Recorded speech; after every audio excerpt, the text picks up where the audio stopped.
Hi guys, welcome back to the channel. I want to thank all of you.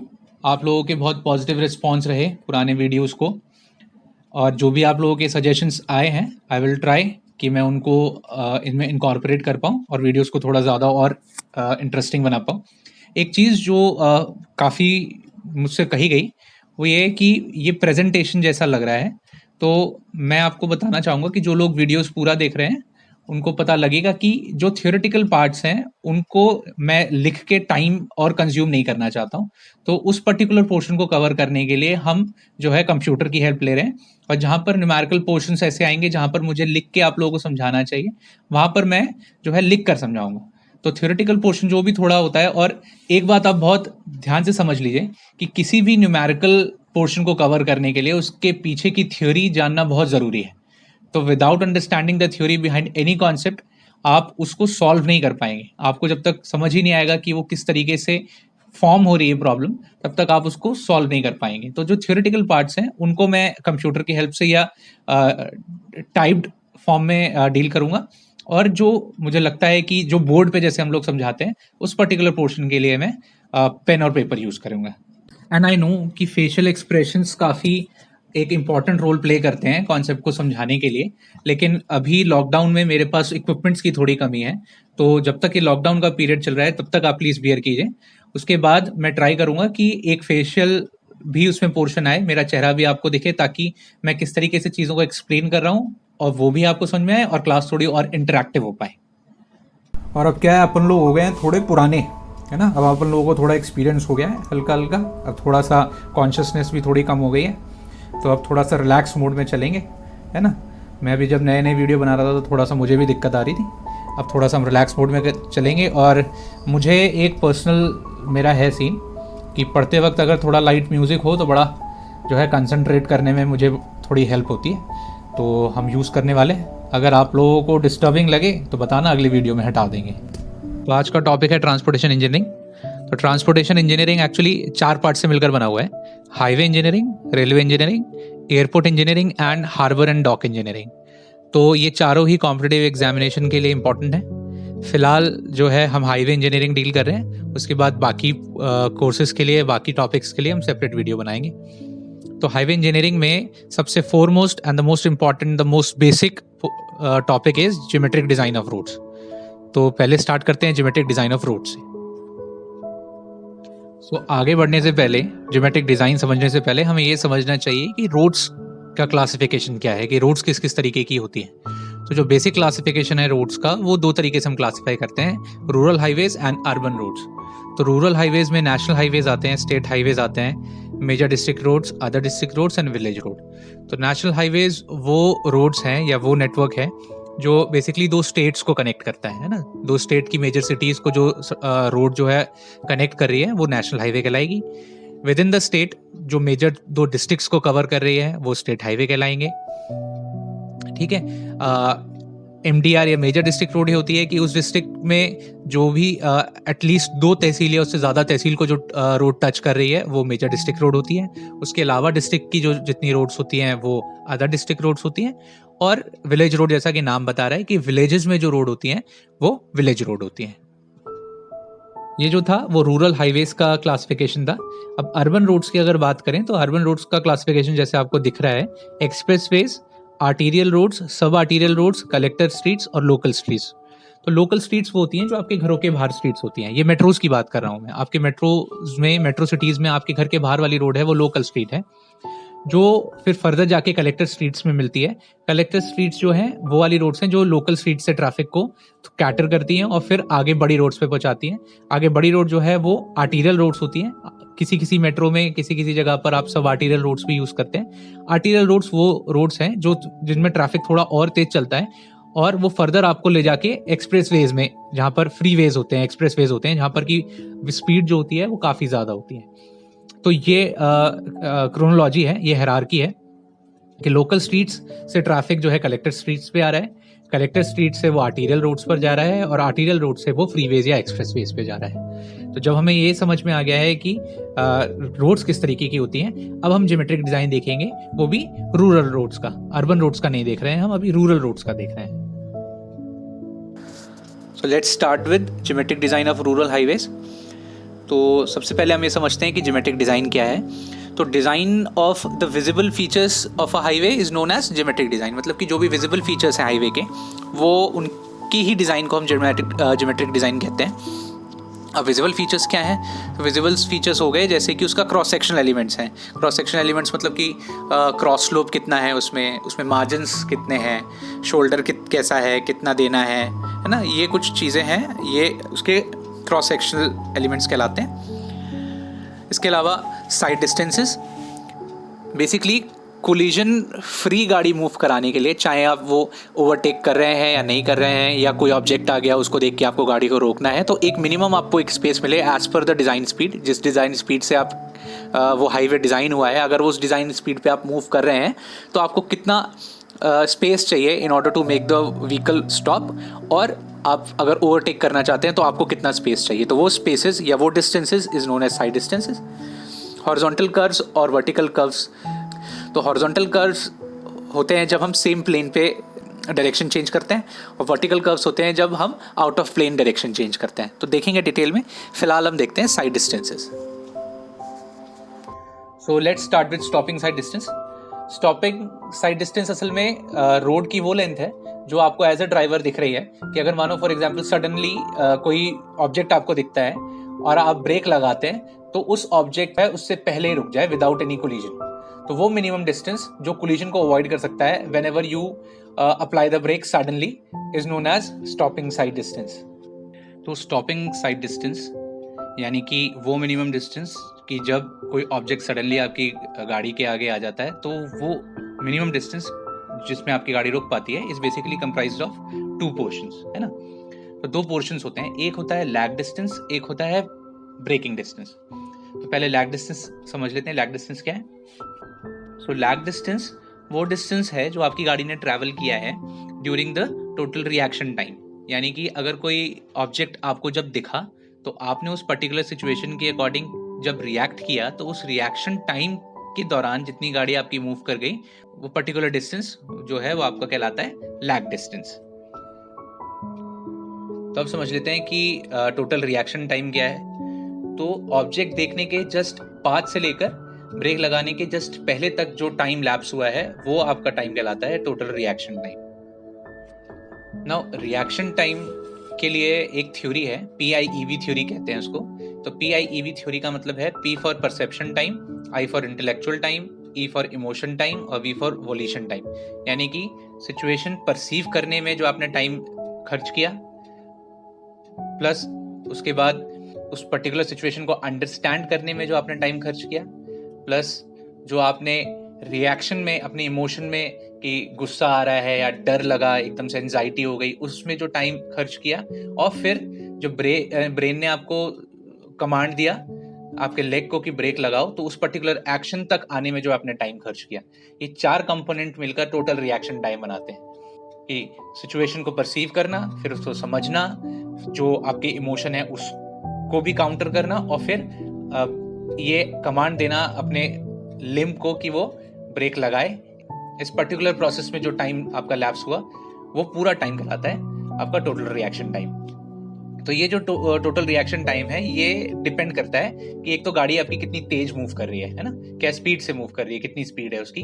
दूसरा, driver कितना skilled है। अगर unskilled है तो ये रिएक्शन टाइम ज्यादा हो सकता है, स्किल्ड है तो ये रिएक्शन टाइम कम हो सकता है। ऑब्जेक्ट कितना दूर है, पास है तो फिर और थोड़ी एंजाइटी हो सकती है, थोड़ा दूर है तो आपके पास इतना टाइम हो सकता है। और एनवायरमेंटल कंडीशन में केवल टेम्परेचर नहीं है कि गर्मी हो रही है या सर्दी हो रही है। आप ये देखिए कि गाड़ी के अंदर की सिचुएशन क्या बनी हुई है, शोर मच रहा है, गाना चल रहा है, या और भी कुछ और कंडीशंस हो सकती हैं, है ना, सराउंडिंग्स की। वो उस पर डिपेंड करेगा कि जो है रिएक्शन टाइम कितना होने वाला है आपका। But as per IRC this reaction time is 2.5 seconds. ये चारों प्रोसेस में जो टाइम लैप्स हो रहा है ये 2.5 सेकेंड्स होता है।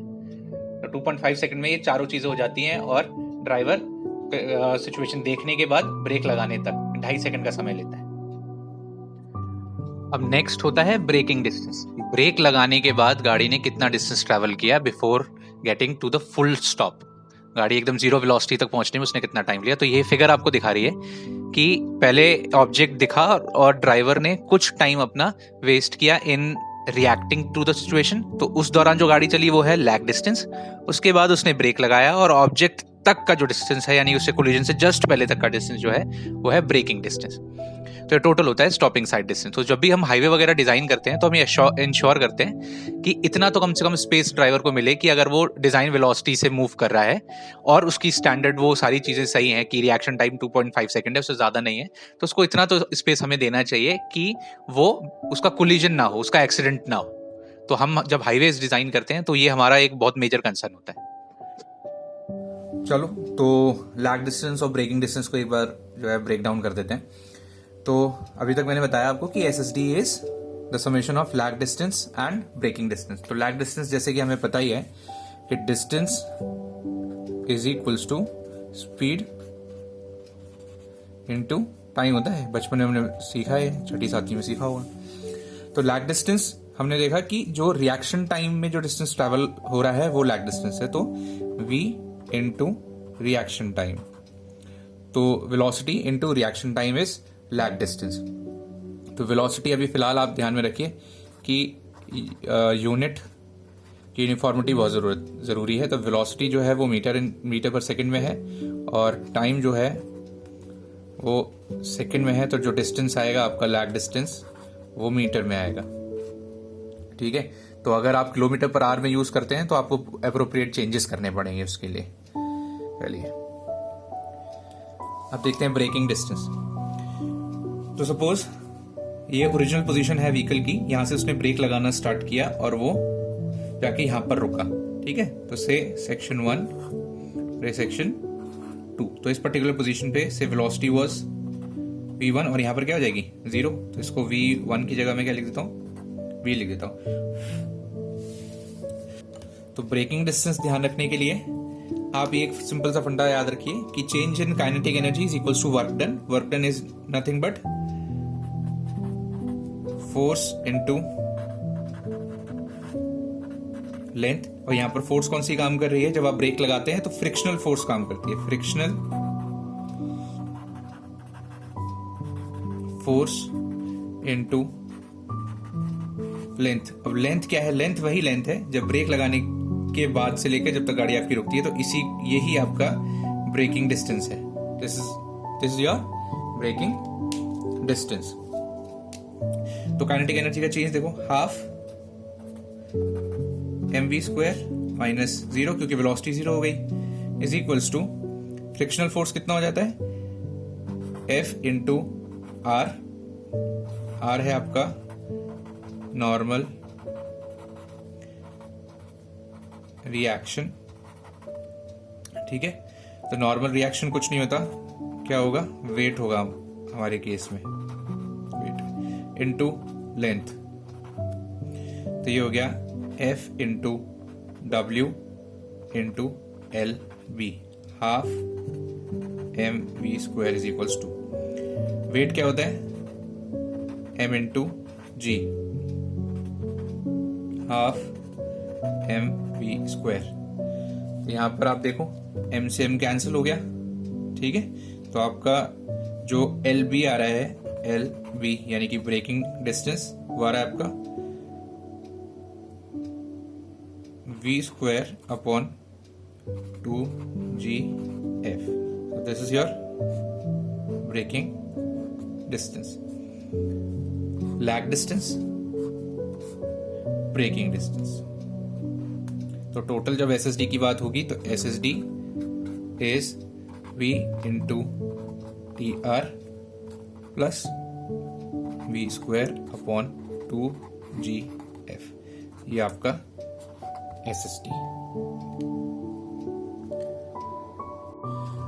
तो अब ग्रेडियंट के इफेक्ट्स देख लेते हैं। ग्रेडियंट का मतलब कि अगर स्लोपिंग सरफेस पे गाड़ी मूव कर रही है, जैसे this will be the direction इसमें आपकी गाड़ी मूव कर रही है, अगर इस तरीके से गाड़ी मूव कर रही है तो SSD पे क्या फर्क होगा, या डाउनहिल है, अभी जैसे अभी अपहिल दिख रहा है आपको, है ना, ऊपर चढ़ती हुई, अगर डाउनहिल होगा तो क्या फर्क पड़ेगा, तो वो तो हम देख लेते हैं।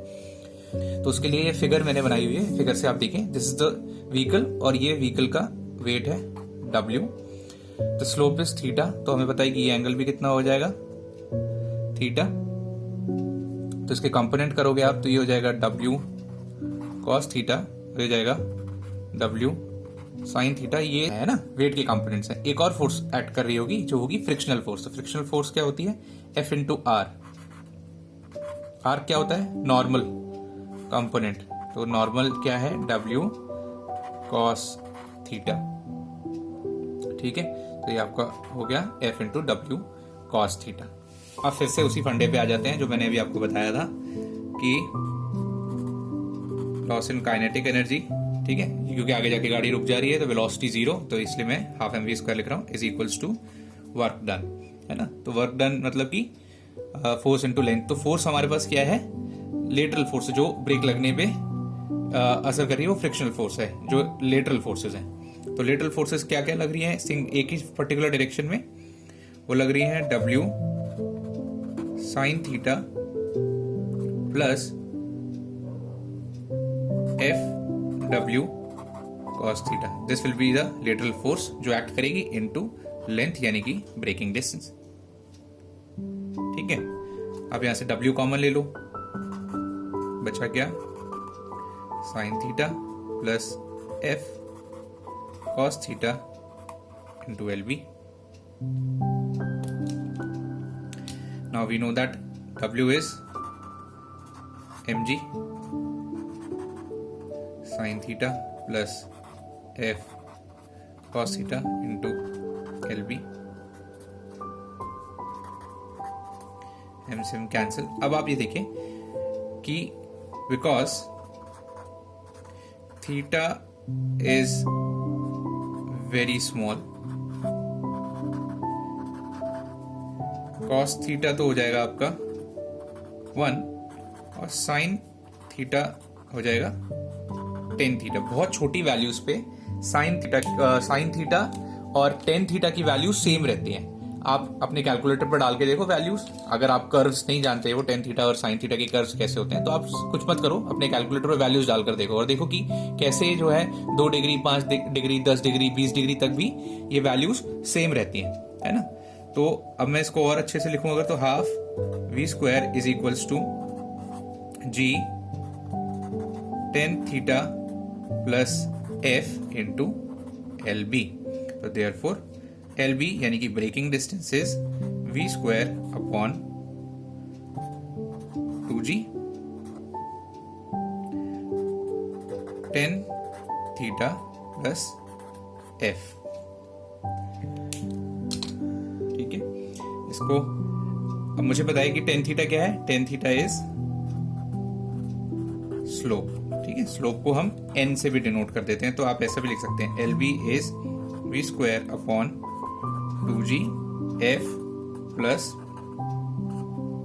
n। ठीक है, अब बस एक चीज आपको ध्यान में रखने की है कि ये जो साइन है ये पॉजिटिव होगा फॉर अपवर्ड ग्रेडियंट,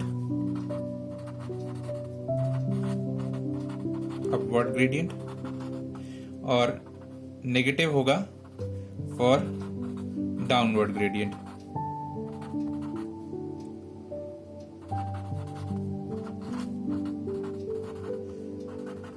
सिग्निफिकेंस समझो आप कि प्लस इसीलिए कि जब गाड़ी ऊपर की तरफ चलेगी तो उसको कम डिस्टेंस चाहिए स्टॉप होने के लिए, और जब वो डाउनहिल पे चलेगी तो उसको थोड़ा सा ज्यादा डिस्टेंस चाहिए बिकॉज ऑफ द ग्रेविटी। तो इसीलिए ये जो है प्लस और माइनस के साइन है। तो अब आपका जो फाइनल LB आ रहा है वो आएगा आपका v square 2g f plus minus tan theta और v square upon 2g f plus minus n। तो इस पर्टिकुलर केस में अगर मैं फाइनल SSD लिखूंगा तो SSD का एक्सप्रेशन हो जाएगा लैग डिस्टेंस यानी कि v into T R plus braking distance यानी कि v square upon 2g f plus minus tan theta. अब किसी बुक में आपको क्या मिलेगा कि इस वेलोसिटी को किलोमीटर्स पर आवर में चेंज करके कुछ जो है रिलेशन चेंज कर दिया है, कुछ और टर्म्स यूज कर दिए हैं। तो मेरा आपको पर्सनल सजेशन ये है कि आप बेसिक एक चीज पकड़ के चलिए, आप सीधे ये फॉर्मूला आप इसी तरीके से याद रखिए और वेलोसिटीज को मीटर पर सेकंड में रखिए। ठीक है, तो अगर आपको किलोमीटर पर आवर में दिया हुआ है फिलहाल, तो आप उसको मीटर पर सेकंड में 1 मिनट में चेंज कर सकते हैं बाय मल्टीप्लाइंग इट बाय 5/18, है ना। तो तुरंत ही आप उसको चेंज करिए और सीधे एक्सप्रेशन में रख के आप इसको सॉल्व कर सकते हैं। अब ब्रेकिंग एफिशिएंसी के इफेक्ट्स और देख लेते हैं। तो एक चीज समझने की है कि ये कह पाना कि ब्रेक्स आपके 100% एफिशिएंटली एक्ट कर रहे हैं, ये भी थोड़ा सा डाउटफुल रहता है। तो ये भी पता रहना चाहिए कि ब्रेक्स आपकी कितनी एफिशिएंसी पे काम कर रहे हैं। तो मैंने अभी आपको एक्सप्रेशन बताया था कि braking distance is v² / 2g f ± tan theta. तो अगर ये हॉरिजॉन्टल सरफेस है ना, हॉरिजॉन्टल सरफेस यानी कि कोई स्लोप नहीं है हॉरिजॉन्टल, तो tan थीटा आपका क्या हो जाएगा 0। तो आपका एक्सप्रेशन हो जाएगा LB = v² / 2g f, जो कि हमने पहले देखा ही था। तो ये जो फ्रिक्शनल कंपोनेंट है, जो फ्रिक्शन जनरेट हो रहा है, ये डिपेंड करता है कि ब्रेक जो है कितनी अच्छे से एक्ट कर रहे हैं। तो अगर ब्रेक फुल्ली एफिशिएंटली एक्ट नहीं कर रहे हैं, कि अपने पूरी एफिशिएंसी से एक्ट नहीं कर रहे हैं, तो कितना परसेंट एक्ट कर रहे हैं उसके लिए हमने एक फैक्टर यूज करना है, उसको हम कहते हैं एफिशिएंसी ऑफ ब्रेकिंग या ब्रेकिंग एफिशिएंसी। तो ये रिलेशनशिप आपका जो चेंज हो जाता है, तो ये जो रिलेशनशिप है आपका ये चेंज हो जाएगा। अगर आप ब्रेकिंग एफिशिएंसी यूटिलाइज करना चाहते हैं तो ये एक्सप्रेशन हो जाएगा LB = v² / 2g ηB × f। अब ये जो है बता रहा है आपका, फॉर एग्जाम्पल ये अगर 70% है, 70% एक्ट कर रहा है आपका, फ्रिक्शन जो जनरेट होना चाहिए वो फुल्ली जनरेट नहीं हो पा रहा है, उसका 70% हो रहा है, तो आप से ηB की वैल्यू 0.7 यूज करके और फिर जो है आप ब्रेकिंग डिस्टेंस निकालेंगे। तो भाई अगर कम एक्ट कर रहा है, फ्रिक्शन जनरेट ही कम हो पा रहा है, ब्रेक कम एक्ट कर रहे हैं, तो ज्यादा डिस्टेंस चाहिएगा रुकने के लिए, है ना। तो एक्चुअल डिस्टेंस अगर आप निकालना चाहते हैं तो आप इस तरीके से निकालेंगे, और आप थियोरेटिकल डिस्टेंस निकालना चाहते हैं तो आप इस एफिशिएंसी को 100 मान के चलेंगे। अच्छा, अब फाइनल कंप्लीट कर रहा हूं इस टॉपिक को। ठीक है, तो अगर ये आपका 1 लेन 1 वे ट्रैफिक है ना, 1 वे ट्रैफिक यानी कि सामने से गाड़ी नहीं आ रही है, तो फिर जो यूज करना है वो SSD ही एक्चुअल यूज हो जाएगा। बट अगर सिंगल लेन 2 वे ट्रैफिक है ना, एक ही लेन पे दोनों तरफ से गाड़ियां चल रही हैं, तो ये SSD जो दोनों तरफ की गाड़ियों का जो है ऐड हो जाएगा। तो जो फॉर एग्जाम्पल लेफ्ट से आ रही है वो भी गाड़ी, और जो राइट से आ रही है उस भी गाड़ी का ऐड हो जाएगा, तो ये हो जाएगा 2 SSD। तो ध्यान रखेंगे कि कंडीशन क्या दी है, सिंगल लेन 2 वे ट्रैफिक है तो ये 2 SSD हो जाता है। और अगर डबल लेन 2 वे ट्रैफिक है तो कोई दिक्कत नहीं है ना, दोनों के पास सफिशिएंट स्पेस है। डबल लेन 2 वे है या 1 वे ट्रैफिक है तो कोई दिक्कत नहीं है, तब ये SSD ही रहने वाला है। ठीक है, तो यहां पर SSD हमारा कंप्लीट हो गया है। ठीक है, न्यूमेरिकल्स देख लेंगे इसके। अभी फिलहाल जो है SSD यहां तक इसकी थियरी कंप्लीट हो गई है।